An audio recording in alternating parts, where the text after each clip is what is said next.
Welcome to everyone. Bom dia no Brasil. Good evening in Hong Kong. My name is Cristine Gorski Severo. I'm a professor at the Federal University of Santa Catarina. This is the annual conference of the International Association for the Integrational Study of Language and Communication that is being hosted by the postgraduate program of linguistics at the Federal University of Santa Catarina in Brazil. It's my great pleasure to introduce you to our speaker this evening. Sinead Kwok is a PhD student at the University of Hong Kong. Her research interests lie in the integrationism, integrational semiology, semiotics, philosophies of language and translation theories. Besides having published on the integrationist view on human and animal communication, as well as on post-colonial translation theories, Sinead is currently working on her thesis project, which she hopes to present an integrationist critique of Western translation theories. The title of her interesting talk today is The Human-Animal Dichotomy, Integrationism versus the Post-Human Discourse. Sinead, thank you very much for your virtual presence here today. Please, now the floor is yours. Thank you. Good evening or morning or afternoon. Thank you to Christine for the introduction and for the arrangement and for this opportunity to present in this conference, which is my second integrations conference. So to tie in with the theme of this conference, which is to explore the implications of integrationism on different language ideologies, as well as the extent to which integrationism can reach out to marginalized forms of language communication, I've decided to share with you some of my thoughts on the continuum between humanism and post-humanism, of course, with a particular focus on the dichotomy between human and animal communication, as you can see on the slide, and where the integrationist stands on this issue. So, so I will first start with giving some background on the topic by identifying three directions or phases, or what I'll call them positions in the theorization of human and animal. There's no really an easy way to summarize centuries of development in the theorization of humans and animals. And these are, of course, not meant to be the most eclectic or all-inclusive way of capturing it. In fact, the three positions here are not completely mutually exclusive of each other, and the transition between different positions are by no means a linear development. But I believe the divisions between these three should give us at least a general picture and also provide a backbone for my presentation. So the three positions here are the discontinuity thesis from the left, and gradualism and pluralism on the right. These three positions form a continuum which can be seen in parallel with the continuum between humanism or anthropocentrism and posthumanism, as you can see in the second row, and also at the continuum with mentalism and dualism on one end and materialism and post-dualism on the other end in the third row. And finally, with the transition from semiology to semiotics in the fourth row in this table. So what I'm going to do is I will briefly go over each of these positions before I state an integrationist position. So starting from the left, we have the discontinuity thesis. Discontinuity refers to an attitude that is generally skeptical of or even hostile towards the hypothesis that other living species can really be compared with humans on a common basis. The typical approach is to emphasize a discontinuity and the evolution of human beings in comparison with other animals. Especially in early discontinuity theories, the human is often exalted to a higher position, which explains the crown here. And this is justified by their position of certain qualities which animals lack, and therefore depriving animals of their research value. So this is why discontinuity thesis tends to be anthropocentric, sorry. And the proposed discontinuity is mainly corroborated by dualistic and mentalistic thinking. So, for example, tracing it all the way back to ancient times, we can already find philosophers such as Aristotle, who sees rationality as the divide between humans and animals. Other arguments along the line resort to humans' possession of other mental concepts like consciousness and intentionality, which are said to be absent in the mindless animals. And this dualistic and mentalistic mindset is often inextricably tied to language. So a famous example to illustrate this is Descartes, who maintained that animals are automata.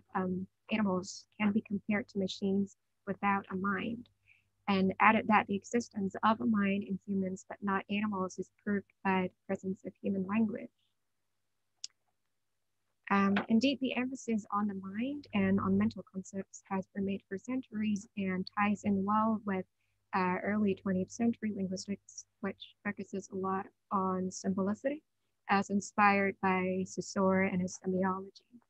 So Saussure's semiology treats the long, specifically it is the human long, which consists of two part signs, each made up of a mental form and a mental concept, as the mainstay of linguistics, which is in turn a mainstay of semiology. By centering the human language, Saussure marked a glottocentric, anthropocentric start in the study of science. But it was the prominent French critic Kwok who kicked it up a notch with his declaration that linguistics is not a part of the general science of science, even a privileged part. It is, he says, it is semiology which is a part of linguistics, thereby prioritizing language above all else. Continuing with the emphasis on symbolicity is the American philosopher Sidelining, who asserts that language is symbolic when no animal utterance shows any tendency that way. So moving on to Chomsky, he also upholds that man has a species-specific capacity, a unique type of intellectual organization which manifests itself in what we may refer to as the creative aspect of our ordinary language use, and emphasizes that it is both unbounded in scope and also still most free compared to animals' communication. So again, the chasm between humans and animals lies in humans' capacity to develop symbolic relationships and a lack of symbolicity in animals' instinctive behavior. Moving on to gradualism.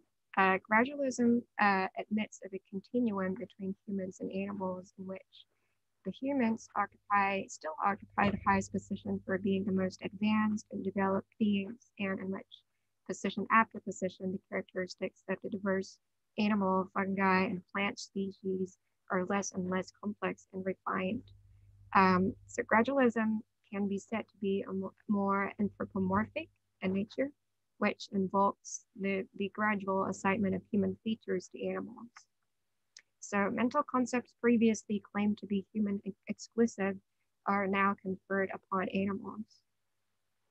Among philosophers who are gradualistic, we find figures like Voltaire, who's against the Cartesian definition of animals and would attribute the capacities to understand, to feel, and to learn to animals speaking from his own experience. The empiricist David Hume also attributed reasons and thoughts to animals with empirical evidence as the proof. In a sense, Darwinism is a rendition of this propensity to assign mental qualities to animals.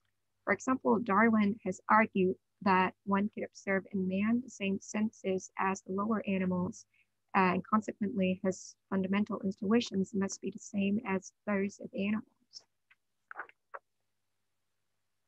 Focusing more on language and the gradualistic framework is considered a unique and gradual structure, which is the most developed in human beings. This means that signs and signals emitted by other animals can easily be considered language, but of a lower complexity. There has been abundant research which seeks to show this, including the application of human language features to animal language. Pocket, for example, drew up a list of 16 design features of human language. Many of those he claimed to be also present in other species. Gradualism hence sees the distinction between humans and animals as merely a matter of degree. Last but not least, the pluralistic approach constitutes a post-humanist attempt to decenter the human and to appreciate and be constantly aware of the vast differences between humans and animals in terms of their ways of living, of perceiving, of acting, and of communicating. As you can see on the slide, each of the species or even subspecies have a world of their own. So for a post-humanist, one cannot really evaluate other species with the habits and values developed by one's own species. Therefore, you can see that within the pluralistic approach, there's also a discontinuity thesis, but the post-human emphasis is that this discontinuity between species does not entail a hierarchy. So the humans here have to be dethroned because no species naturally presides over or outdoes the other. That in turn means the rejection of anthropocentrism. For instance, the semiotician Thomas Sinead, with regard to the prospect of zoosemiotics, says that the outlines of a semiotics that eschews anthropocentrism coupled with an ethology that shuns parochialism can already be envisaged. An even more extreme take would be to actually assume the animal's perspective, upheld by the German biosemiotician Uxkol, who claims that our anthropocentric way of looking at things must retreat further and further, and the standpoint of the animal must be the only decisive one. So pluralistic thinking is popularized in fields like semiotics and especially biosemiotics, as shaped by figures like Uxkol and particularly his theory of the umwelt.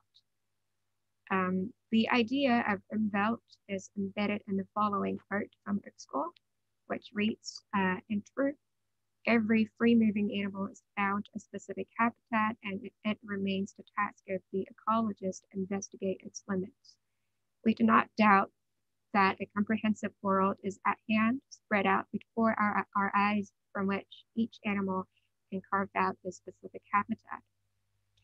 The habitat that Uxkol speaks of is the umwelt of an organism, the environment as the organism experiences it.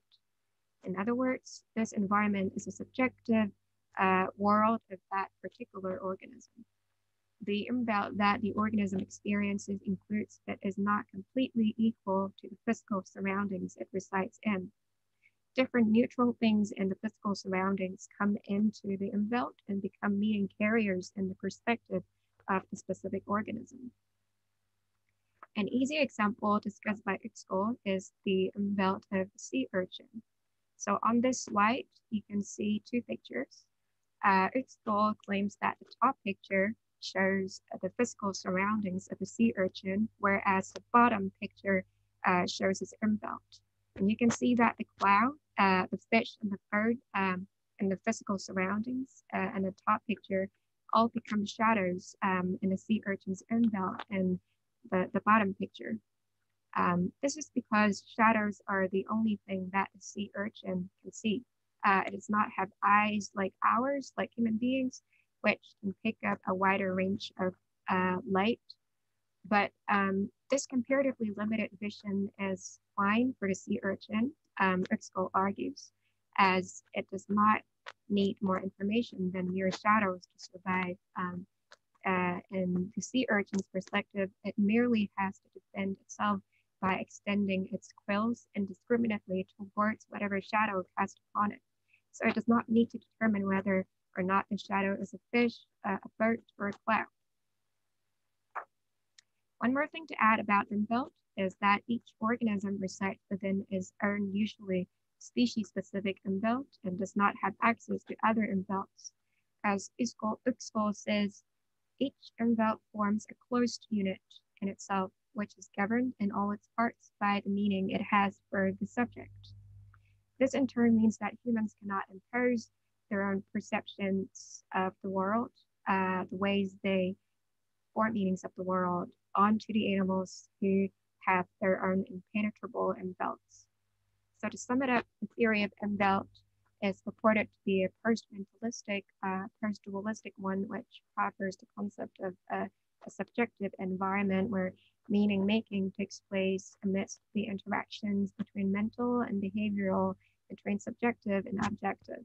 So the inaccessibility to other envelopes also reinforces the pluralistic disposition of this theory. So the post-dualistic mentality of pluralism also features in the shift from semiology or from symbolicity in linguistics. For example, British anthropologist Tim Ingold revisits the famous honeybee dance studies and affirms that the bee dance does not involve symbolicity. As he states, the words of a language, unlike the components of a communication system like the honeybee's dance, function primarily as symbols rather than signs. This means that the reference is to the internal world of concepts rather than the external world of objects.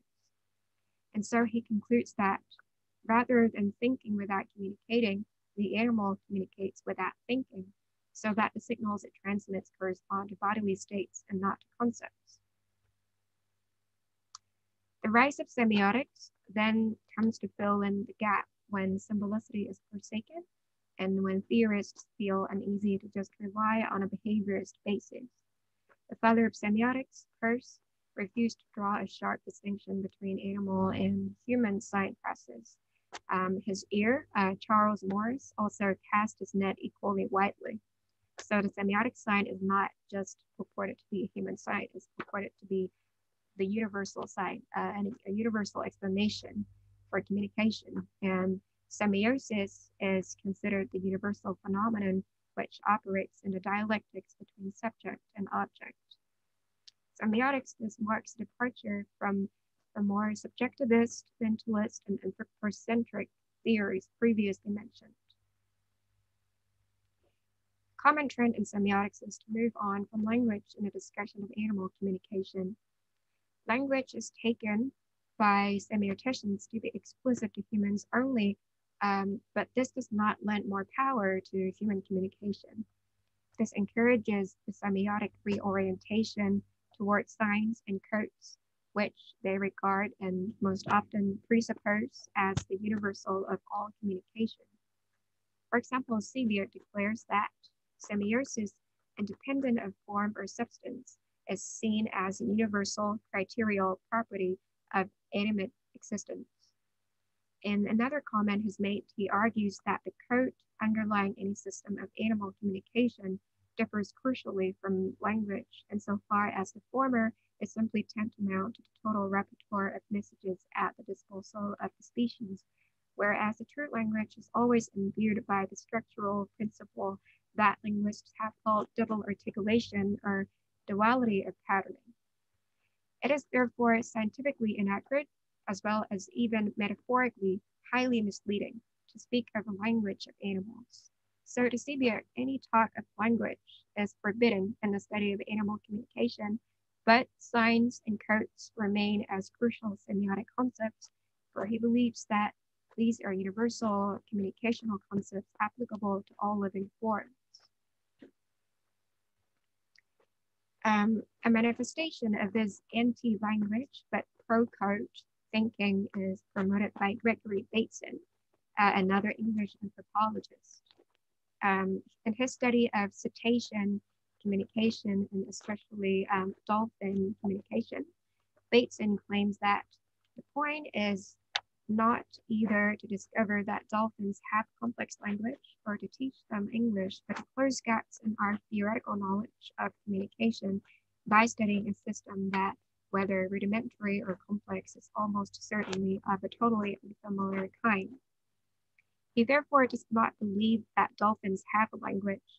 As he expresses, and I quote, I personally do not believe that dolphins have anything that a human linguist would call a language.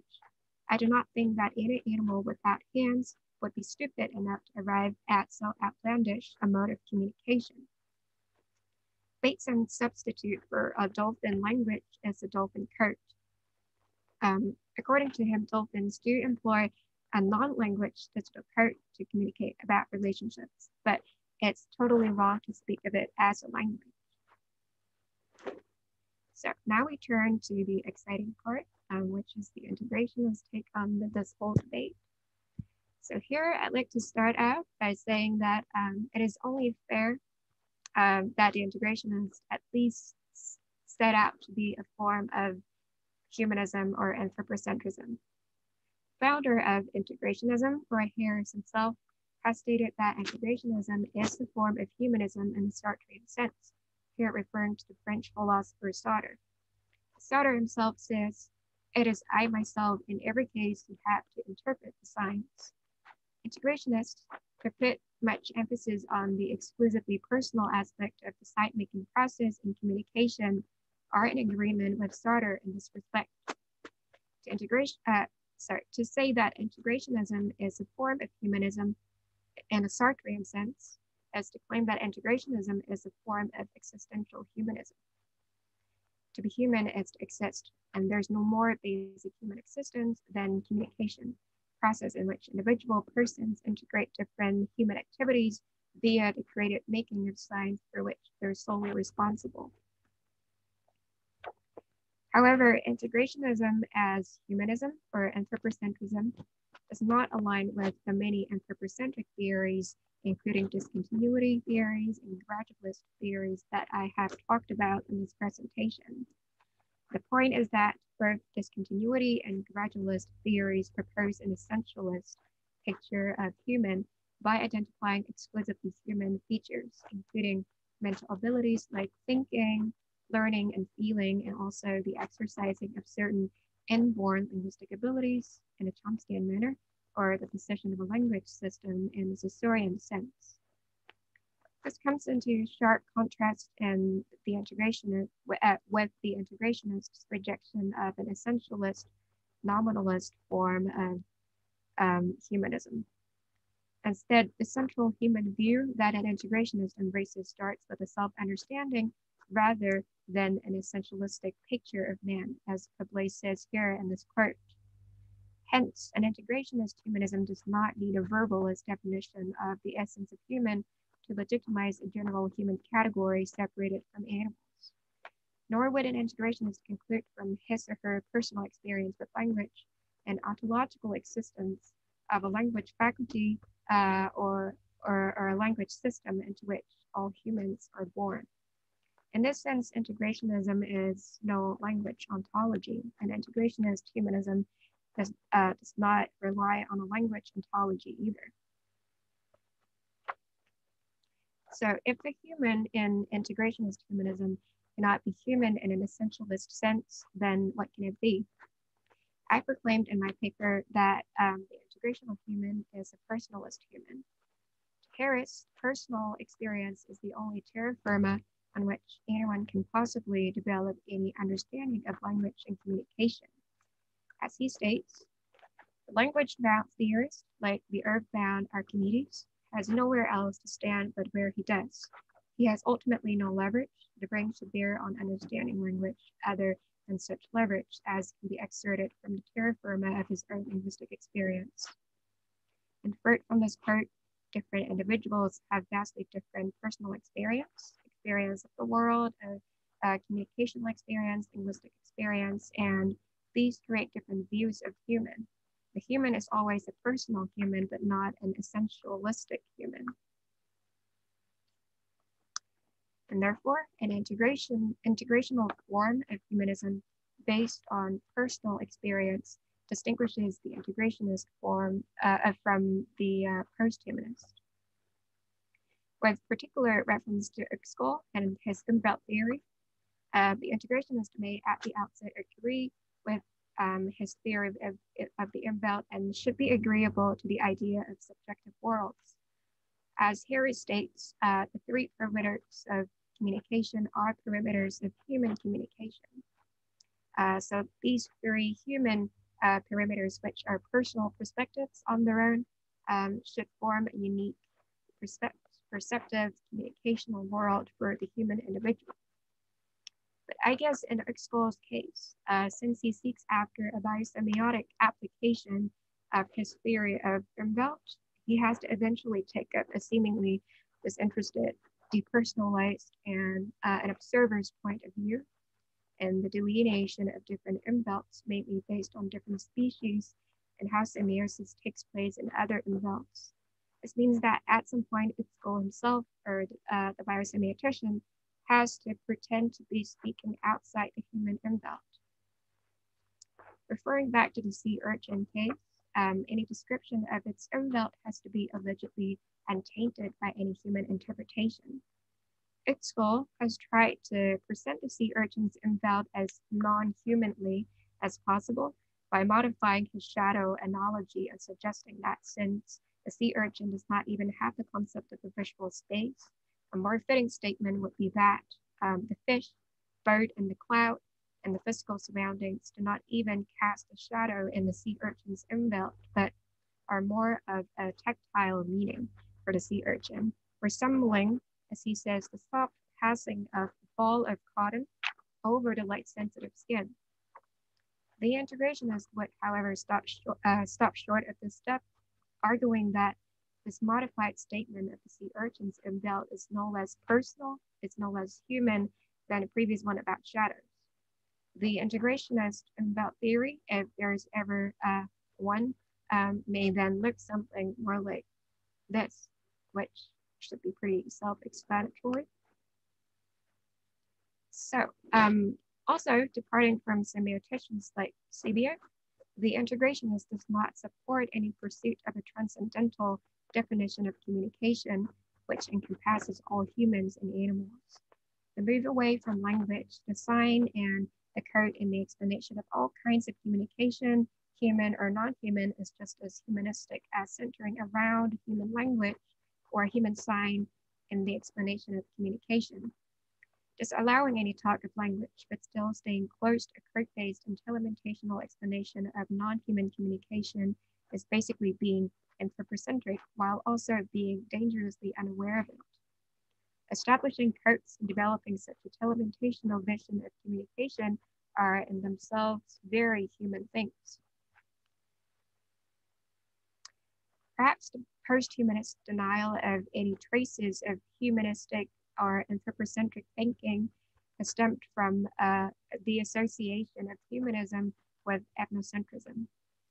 So in the end, a pluralistic post-human attempt has to presuppose a certain view of what being human entails, based on the allegedly ethnocentric attribution of exclusive abilities to humans in order to reclaim a departure from this ethnocentric human.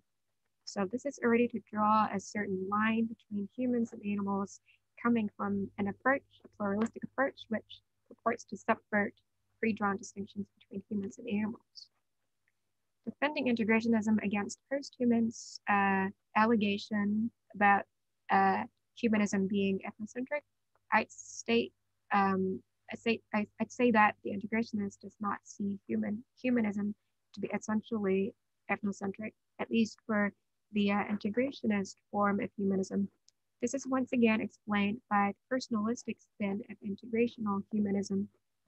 Blay has summed it up nicely in this following quote: "The communication theorist who fully embraces an integrationist ideology, which dispenses with languages and cultures, puts the thorny question of ethnocentrism into perspective. While not dismissing it altogether, he or she treats it first of all as a product of decontextualizing communication. Ethnocentrism is itself a product of depersonalization, of decontextualization, and this is why the integrationist proclaims to be non-ethnocentric in his or her study of communication." At this point, one may object by saying that the integrationist may have been too dismissive and eschewing all the post-human causes. One could say that perhaps more reconciliation can be done between the integrational theory and research more interested in animal communication, more in touch with animal issues, without necessarily sponsoring a transcendental view that an integrationist rejects. So this is where we touch on the concept of critical posthumanism. The critical posthumanism marks its departure from the more transcendentalist form of posthumanism, in a sense that a critical posthumanist would admit that the human perspective is inevitable. This is maintained by, for example, Gordon Berger, a professor and an ethologist who proceeds to adopt what he calls critical anthropomorphism as the perfect middle ground between the nefarious anthropocentrism and a naive form of posthuman objectivism. It is the dedication to keeping the human in mind while also veering away from complete anthropocentrism by employing an anthropomorphic, which is a more scientific method of conducting animal studies. Several points have to be made about Berger's critical anthropomorphism before I state the integrationist position on this. So firstly, it is very explicitly distinguished from anthropocentrism. Berger states that the main culprit is anthropocentrism, which he also calls naive anthropomorphism in opposition to his preferred critical anthropomorphism. As he states, it is only through a critical anthropomorphism, I believe, that we can reach the point of escaping anthropocentrism. Anthropocentrism is, to Berger, the failure to realize that animals live in different worlds than us. Secondly, critical anthropomorphism serves as a bridge or an intermediary stage instead of the final goal. The final goal is actually to go beyond anthropomorphism, as maintained by Berger here. Creative research on animal behavior is derived from, but goes beyond the anthropomorphic stance if it is not recognized, or even if it is not recognized or admitted.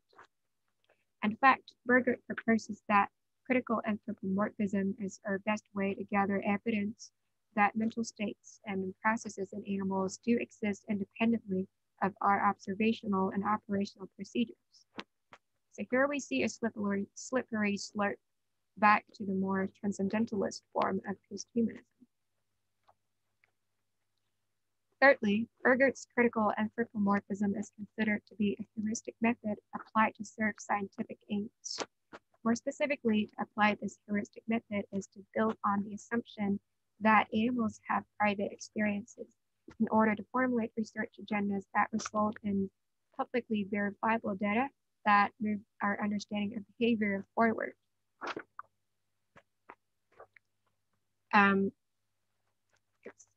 With the notion of critical anthropomorphism, Berger seeks to maintain that science is human endeavor and that we're human animals.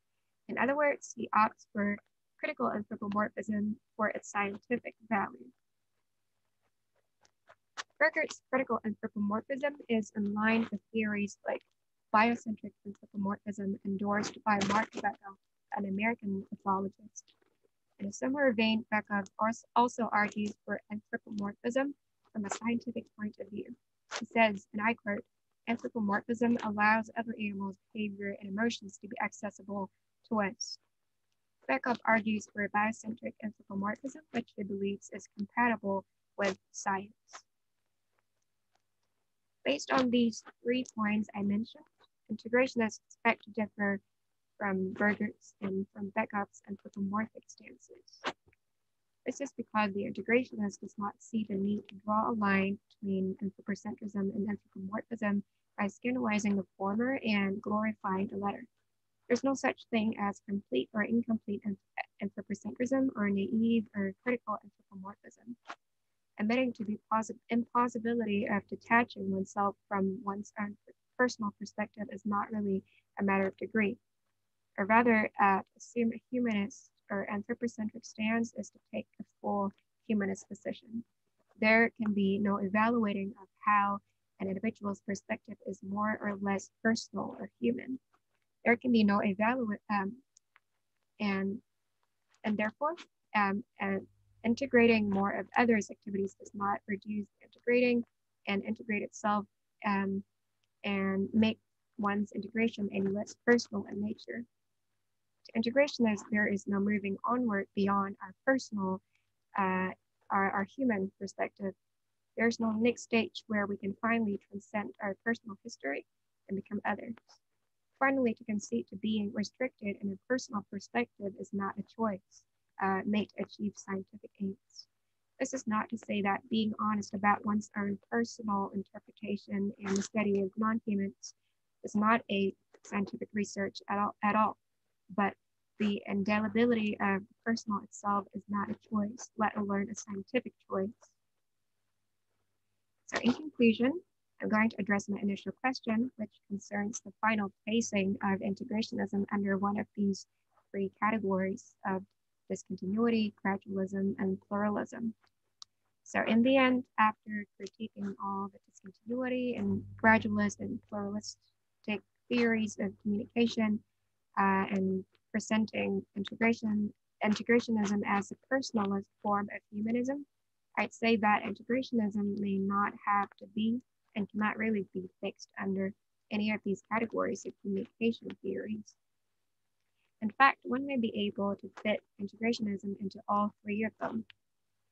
It may, first of all, seems to be the most obvious that integrationists should be placed under the discontinuity umbrella, as Blay expressed in his stimulating talk on Monday and also in this quote here. The integrationist ultimately qualifies as humanist in the sense that she or he aligns with any humanist who is ultimately interested in tackling the question of the human with a central human point of view. Harris himself also proclaims that the integrationist remains agnostic on animal communication.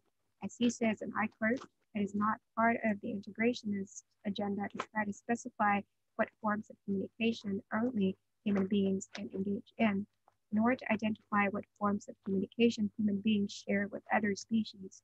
But if the integrationist is right, these are aims that cannot seriously be pursued anyway without a clearer understanding of what goes on in the forms of communication human beings do engage in." But on second thought, maybe this is a cursory divide made between integrationism and post-humanism. That is, if we think about it, if we start from self-understanding or start from the personal experience, why is the self or the person necessarily human? Regarding this, here's an interesting quote from Hutton. He writes, "Integrationism lacks a fully articulated theory of the human. Integration as a semiological activity might seem at first glance to be the specific property of the human sign maker. While it is evident that in some sense animals integrate as do plants and other organisms, the issue is whether this integration is qualitatively distinct from human semiological activity or whether the distinction is merely one of degree." Going back to Harris's works, Harris himself also made it clear that communication is a perspective from which certain kinds of sequence may be understood. It is furthermore a lay perspective as distinct from one constructed by theorists. Then the question is, does the lay perspective have to be a human perspective? We do sometimes find ourselves assuming our pet's perspective, for example, or at least assuming that our pets have their own communicative perspective. In this sense, integrationism is not at odds with pluralism.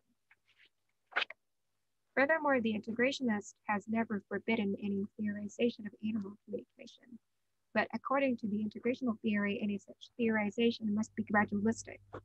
So maybe, in a way, integrationism is a fit-all personalism.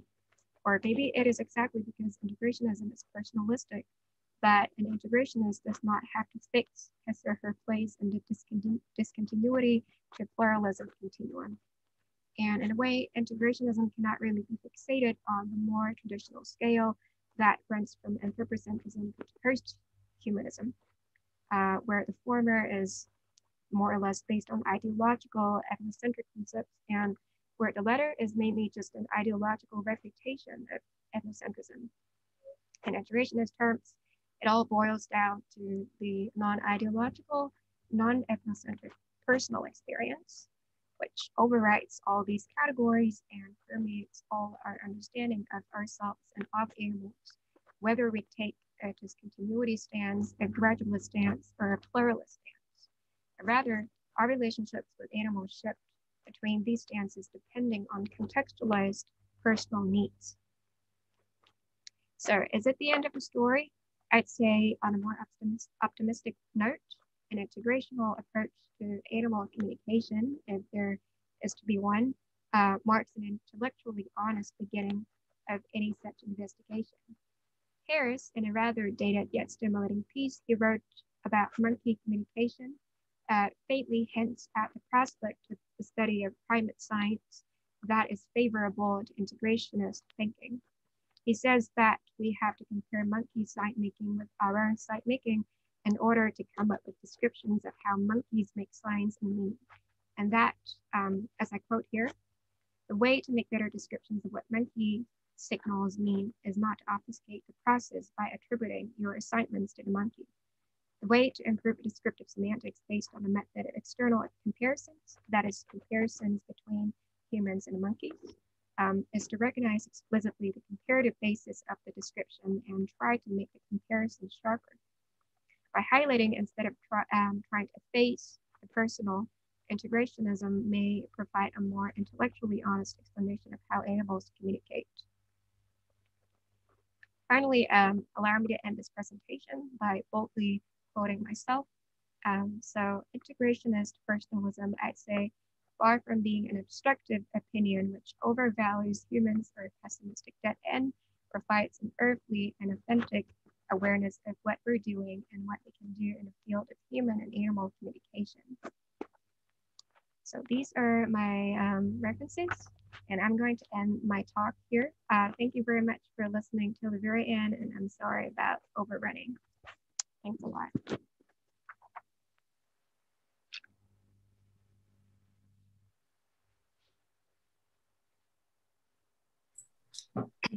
Thanks a lot, Sinead. That was really an interesting and fascinating presentation. There are some comments and questions on the chat. First, there are some colleagues saying hello, bom dia, Sangeeta. It's as our Portuguese, bom dia, Sangeeta, and Johan, hello. Hello, Peter, Sandrine, many people there following you. And there is a comment from Rosemary. She says that your presentation reminds her of Jill Melody 2019, Wild Blue Media. She asks the question, how we can get access to the experience of being in the sea. I don't know if you'd like to comment on that, but there is a question also from Peter Jones. Excellent presentation, Sinead. Many thanks. What do you think we could say about the semiological principles enabling worlds of human-animal living and cooperation? Should I address Rose's question first? So, sorry, I don't really, I don't think I've heard of the, I don't think I'm familiar with the Wild Blue Media. If you can tell me more about it, I'd be grateful. And so your question is how we can get access to the experience of beings in the sea. I'm not sure what you mean by in the sea, but I'd say from an integrationist point of view, it's not really about getting access. Or in a way, it's hard to tell. I don't think it's really, it's the same, it's really in alignment with the integrationist view on communication. It's not really about getting access to anything. It's whenever we think that we have access to something, or if we don't understand something enough, we're just, you know, it is really just within our own personal interpretation. So I guess my answer is, unfortunately, we cannot really like prove, or maybe we don't have to prove our actual access to a certain experience, because even when I'm speaking of others' experiences, my experience is not really about getting access, I'd say. Yeah. About Peter's question. So first of all, thank you, Peter. I'm going to have to reread your question. What do you think we could say about the semiological principles enabling worlds of human animal living cooperation?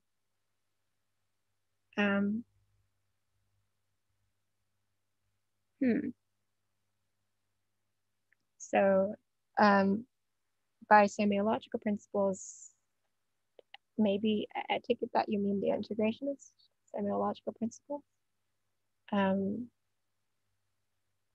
I don't know. I won't say that these principles or the integrationist axioms would. I'd say I won't use enable to describe it. Yeah. I don't think I can provide a satisfactory answer to this. Yeah,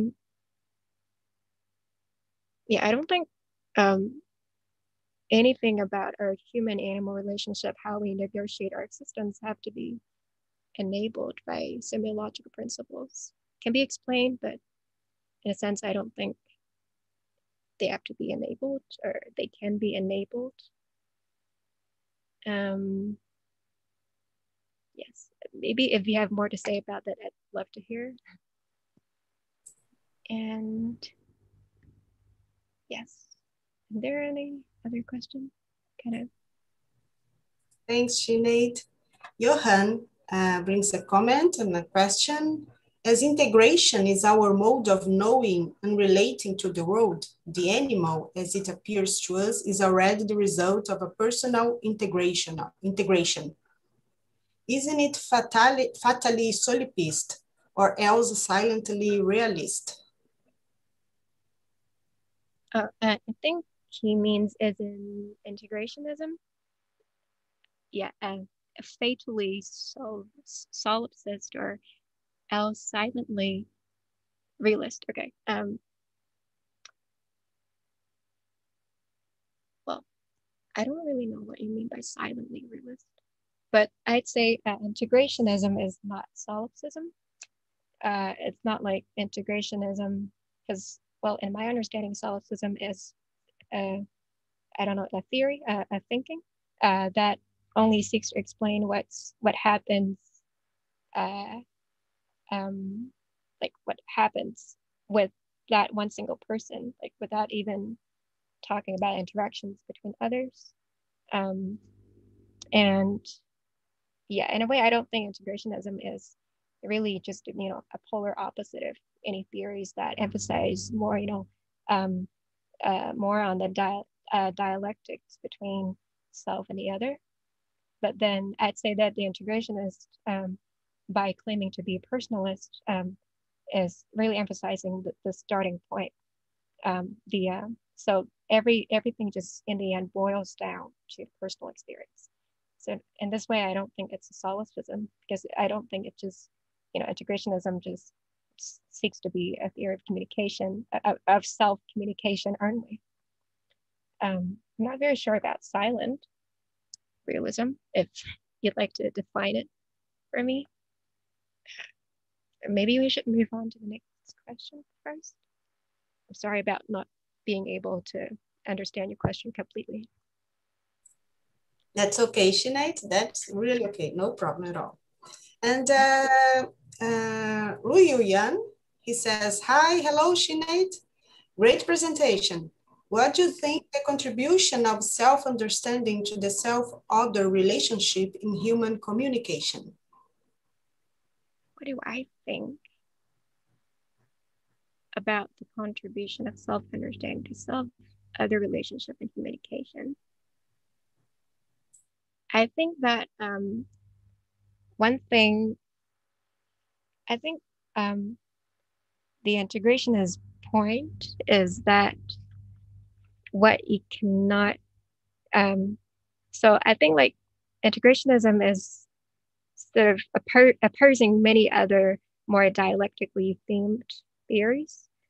theories which emphasize, human-animal communication as like interactions. You cannot just focus on either of the perspective.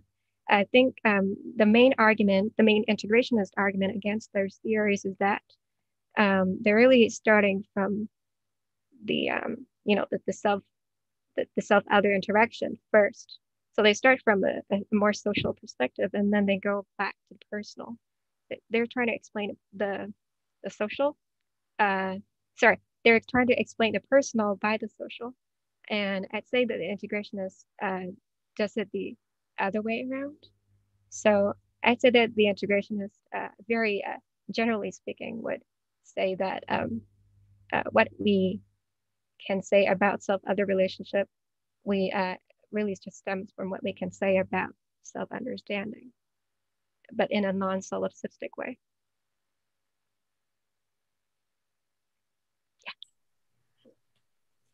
Great. Thank you, Sinead. That's okay. Isika, she also brings a question. In what direction, in your opinion, can integrationism go after your study? In what direction can integrationism go? All directions? Well, depending on whether you're an optimistic integrationist or a more pessimistic one. Really, well, I think integrationism, as I repeatedly state in this presentation, it's a personalism. So, and everything comes from the personal. So, well, in a way, it really can be extended into many different fields. Harris himself and many other succeeding integrationists have written a lot on different fields, like, philosophy, psychology, well, in my case, on animal studies, and also literature and many, many other things. I don't think, if that answers your question. Thanks. And Johan is talking to you. Well, I mean that integrationism just presupposes the world as we experience it. And while on the other hand, claiming to be a non-to epistemology of word making, word being the result of personal integration. By the way, I love the phrase integrationist personalism. Rilio says, yes, great, thanks a lot. I don't know if you'd like to comment something so far. I'm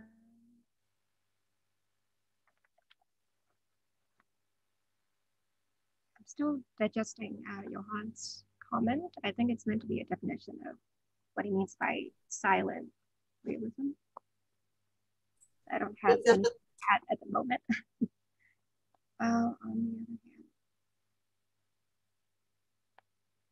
Okay, there's another question from Adrian. Can integrationists study animal communication? How? Well, I'm afraid I may give a disappointing answer, according to you, Adrian. How can an integrationist study animal communication?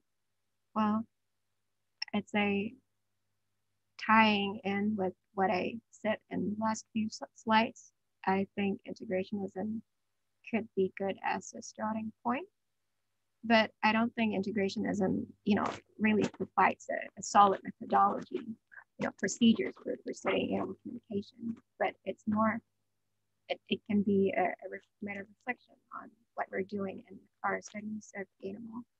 And taking an integrationist viewpoint is not really, stopping you from trying to understand more about animals. It's just really studying animals with a double consciousness, or at least more awareness of what you yourself is doing and how your own perspective is always involved. Yeah, I'd say it's more like a philosophical reflection than really, a theory that seeks to provide, solid procedures on how to approach animal communication, because, it does not even do that to explain human communication. Yeah. Great, Sinead. There's another question now from me. Integrationism provides us as a concept of human and humanity. What are the implications, in your opinion, for the notion of human and language rights? Human and language rights. Say that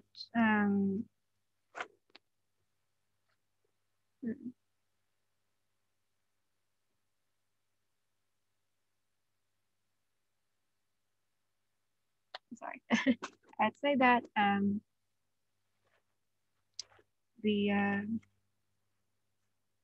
what is my position on human and language rights, right? I'd say that human, to me, is not that rigid of a concept. Yeah, I don't think taking human, as I said, human is not an essentialist concept. Then to link it back to language rights, they refer to like language rights of animals in particular, or just language rights? Yeah. Oh, that's a tough question. Linking the integrationist concept of human to language rights. I may have to think about that for a moment. That's okay, Sinead. Thanks a lot. Sinead, there are many people following you and saying that's a great presentation. So many people really appreciated your presentation. Congratulations. And there is a last question from Mark Scott. Thanks, Sinead. Great presentation. Does the characterization of integrationism as personal come at the expense of sidelining the macro-social parameters of communication?